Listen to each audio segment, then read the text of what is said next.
సిద్ధరామయ్యపై fake video share చేసిన KTR already ఒప్పుకున్నాడు. అది టీవీ నైన్ కార్యాలయానికి పోయి అలా ఇంటర్వ్యూ ఇచ్చే సందర్భంలో మీరు ఫేక్ వీడియో షేర్ చేసినలాట కదా అని యాంకర్ రజనీకాంత్ అడిగితే అది సోషల్ మీడియాలో వైరల్ అవుతుంది.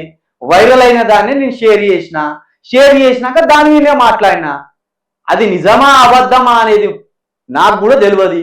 సోషల్ మీడియాలో ఎక్కువ వైరల్ అవుతుంది కాబట్టి చేసిన. ఇప్పుడు ఉదాహరణకు ఇది మనం చూపించినాం కదా, ఏది ఇది గిట్లనే వైరల్ అయింది. వైరల్ అయిన దాన్ని ఆయన పోస్ట్ చేసిండు. దానికి ఈయన కౌంటర్ ఇచ్చిండు అన్నట్టు. ఎవరు? సిద్ధరామయ్య కౌంటర్ ఇచ్చిండు. సిద్ధరామయ్యపై ఫేక్ వీడియో షేర్ చేసిన కేటీఆర్ చేతగాని హామీలు ఎందుకంటూ విమర్శ.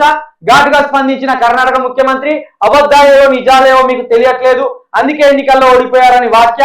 కాంగ్రెస్ అబద్ధపు హామీలతో ఓడామన్న కేటీఆర్. హైదరాబాద్ కు వచ్చేయండి పార్లమెంట్ సమావేశం. ఇది వేరే మన వార్త. అయితే ఇప్పుడు మరి 2014లో మీరు ఓడిపోవడానికి కూడా మీ అబద్ధపు హామీలే అనుకోవచ్చా సిద్ధరామయ్య? ఇక్కడ కొన్ని ఫ్యాక్టర్స్ వల్ల కొన్ని కోణాల వల్ల ఒక్కొక్క పార్టీ ఓడిపోతే ఒక్కొక్క పార్టీ గెలుస్తుంది. మీరు ఇచ్చిన హామీలకు మీరు శుద్ధపోసలను, కాంగ్రెస్ పార్టీలో ఉన్న ఎమ్మెల్యేలు, ఇప్పుడు గెలిచిన ఎమ్మెల్యేలు అంతా శుద్ధపోసలను, నీతి పరులను మా తెలంగాణ ప్రజలు ఎట్టి పరిస్థితుల్లో మిమ్మల్ని గెలిపించాలి. మిమ్మల్ని గెలిపించింది ఒకే ఒక్క అంశం. కేటీఆర్ కావచ్చు, కేసీఆర్ కావచ్చు, వీళ్ళు ప్రజలకు అందుబాటులో ఉండలేరు. వీళ్ళకి కొంత అహం ఎక్కువ పెరిగింది.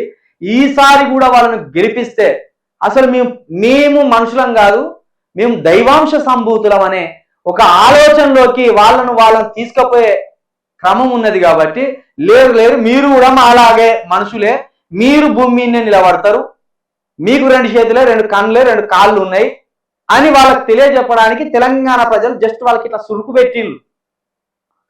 పెట్టిళ్ళు. లేకపోతే 39 సీట్లు ఇవ్వకపోవు, సురుకు పెట్టి వదిలేసిళ్ళు. ఇగో చూసిన అన్న కేటీఆర్ అన్న, మీరు మమ్మల్ని పట్టించకపోతే ఇట్లా సురుకులు పెడతామే, కాబట్టి మీరు చాలా దగ్గరగా ఉండాలి మాకని చిన్నగా ఇంటిచ్చిండు వాళ్ళకు. లేకపోతే మిమ్మల్ని నొడగొట్టినట్టు 20 సీట్లకే వాళ్ళని నొడగొట్టు. వాళ్ళకు ప్రధాన ప్రతిపక్ష హోదా ఇచ్చిండు. కేటీఆర్ సంబంధించి బీఆర్ఎస్ పార్టీకి సంబంధించి ప్రధాన ప్రతిపక్షంగా ఉన్నారు వాళ్ళు.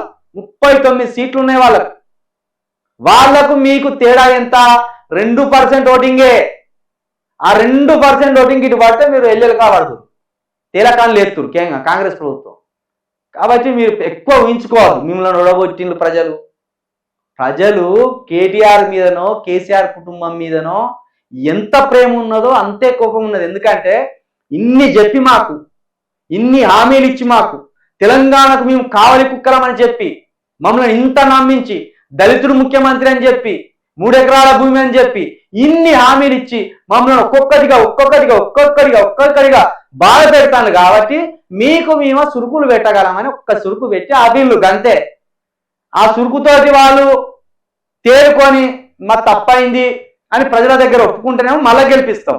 లేదు మీకు దూరంగా ఉంటాం రా, గడిగోడలనే ఉంటామని మళ్ళీ గట్టినే తీసుకొస్తాం. కాబట్టి కాంగ్రెస్ మీద ప్రేమతో ఓట్లేదా మీకు, కేసీఆర్ మీద కోపంతో ఓట్లేసింది మీకు. అది బాగా గుర్తుపెట్టుకోరు. లేకపోతే మీరు భారీ మెజార్టీతో గెలుస్తారు కదా, 10-15% తేడాతోటి మీరు గెలవాలి. కానీ మీరు గెలిచింది ఎంత? 2% తేడాతోటి గెలిచింది మీరు.